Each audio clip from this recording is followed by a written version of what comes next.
안녕하세요. 4월 5일 화요일 마이드라에 오신 여러분들을 환영하고 축복합니다. 오늘은 식목일이자 4년 전 갑자기 이삭이가 태어난 날입니다. 양수가 터진 것 같다는 전화를 받고 급히 아내를 안고 뛰던 그 아침을 생각하면 아직도 아찔하네요. 지금은 이삭이가 너무 빨리 크는 것 같아 살짝 아쉬울 따름이고, 이렇게 말하는 저를 아쉬워할 아내에게 그저 미안할 따름입니다. 또한 코로나 시국에도 생명이 태어나고 자라는 일을 통해 하나님께 그저 감사하면서 식목일을 맞이해서 우리 모두 생명나무이신 주님께 꼭 붙어 있어 은혜를 공급받는 하루가 되길 바랍니다. 오늘도 주실 은혜를 기대하는 마음으로 힘차게 마이드라를 시작해 볼까요? 자, 출발! 오늘은 출애굽기 26장입니다. 하나님께서는 어제 25장에서 성막의 지성소와 성소에 둘 그 성물들에 관해 설명해 주셨고, 오늘은 성막의 규격과 재료, 조립 방식에 대해서 말씀하십니다. 먼저 오늘 본문 1절에는 너는 성막을 만들되 라는 명령으로 시작합니다. 성막은 총 4겹의 덮개로 이루어지는데요. 성막의 가장 안쪽에는 각종 배실을 사용해 술을 놓아 가장 아름답고 귀한 재질로 만들라 하셨습니다. 그리고 그 위에는 그보다 조금 더 크게 염소털 덮개로 성막을 덮습니다. 그리고 그 위에 붉은 물을 들인 숫양의 가죽 덮개를 덮고, 마지막으로 맨 위에이자 겉에는 해달의 가죽 덮개로 성막 전체를 덮게 되는 것이죠. 그래서 겉에서 볼 때는 가장 바깥쪽 덮개인 해달의 가죽만 보이는데, 비록 아름답진 않아도 질기고 강한 재질이라 겉표면을 보호하기에 안성맞춤입니다. 또한 성막의 겉모습은 해달의 가죽으로 뒤덮여 있어 이스라엘 백성들이 홍해를 건너며 얻게 된 이 해달의 가죽과 하나님의 은혜를 기억할 수 있게 되는 것이죠.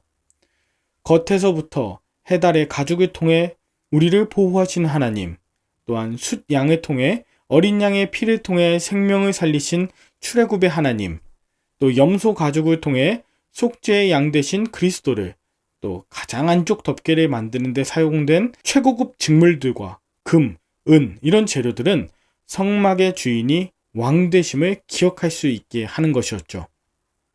우리가 사는 이 세상은 애국과 같아서 내면의 아름다움보다 겉으로 보이는 외적인 조건을 늘 중시합니다. 그런데 오늘 성막은 구원받은 하나님의 백성들이 외적인 아름다움보다 내면이 더 아름다워야 하고, 우리는 성막을 보며 하나님을 왕으로 모시고 그 말씀 안에서 살아가는 백성들이다, 이것을 기억하게 하십니다. 한편 성막은 움직이는 것이었잖아요. 이것을 통해 하나님께서 자기 백성이 가는 곳이면 어디든 함께 하신다는 뜻이 있고, 반대로 주님이 인도하시는 곳으로 우리는 늘 가야 함을 말해줍니다.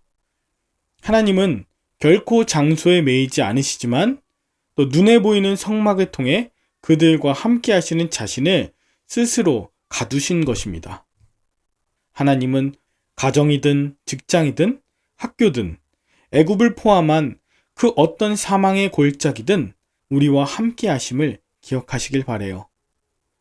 마지막으로 15절에서 37절까지는 성막에 세울 기둥 제작과 설치 방법이 소개되고, 성막 안과 밖을 휘장으로 인하여 구별하라고 하셔요.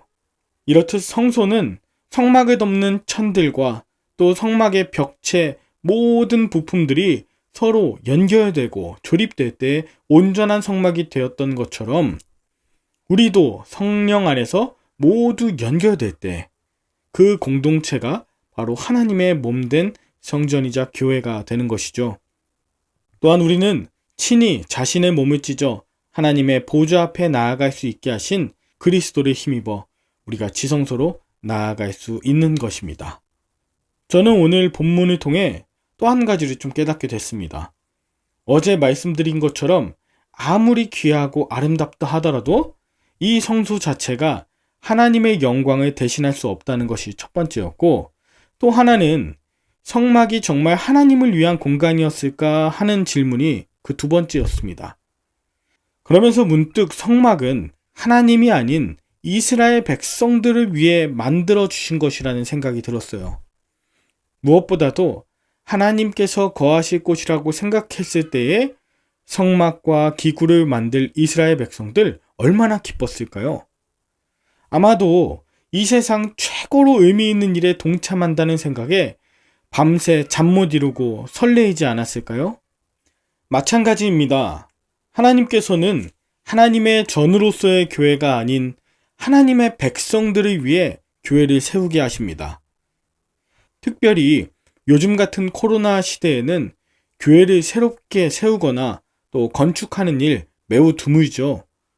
그런 의미에서 만약 교회를 개척하거나 건축하게 될 그러한 기회가 있으시다면 여러분의 온 마음과 힘과 정성을 다해 교회를 세우시고 주님의 전을 이루어 가시길 축복합니다. 그것은 하나님의 영광을 위한 것이기도 하지만 그것으로 인해 여러분들의 신앙 여정에 굉장히 귀한 일이 될 것이기 때문입니다. 더 나아가 이번 부활절에 세례를 받으시는 분들이 계시다면 그분들을 특별히 귀한 존재들로 여기고 축복해 주시길 바랍니다. 이 어려운 시기에 나이가 많건 적건 신앙생활을 오래 했건 그렇지 않건 서로 다른 문화, 서로 다른 환경, 서로 다른 재질, 서로 다른 위치에서 서로 합력해서 선을 이루는 것, 그것이 이 땅 가운데서 하나님의 통치하심이 있는 하나님의 나라이자 복된 교회인 줄 믿습니다. 여러분은 오늘 무엇을 느끼셨나요? 여러분은 자신이 그리스도의 몸인 것과 하나님의 성전인 것이 믿어지시나요? 또한 성령 안에서 함께 지어져가는 교회인 것이 믿어지시나요?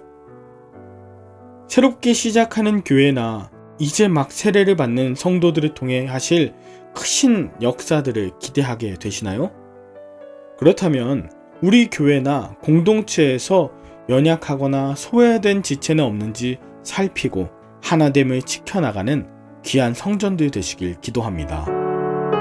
바로 여러분이 움직이는 성전이며 여러분의 삶이 하나님의 영광이 충만한 성막 되시길 예수 그리스도 이름으로 간절히 축원합니다. 기도하겠습니다. 하나님 아버지, 우리를 성전으로 부르시고 성전 되게 하시는 하나님께 감격의 찬양으로 나아갑니다.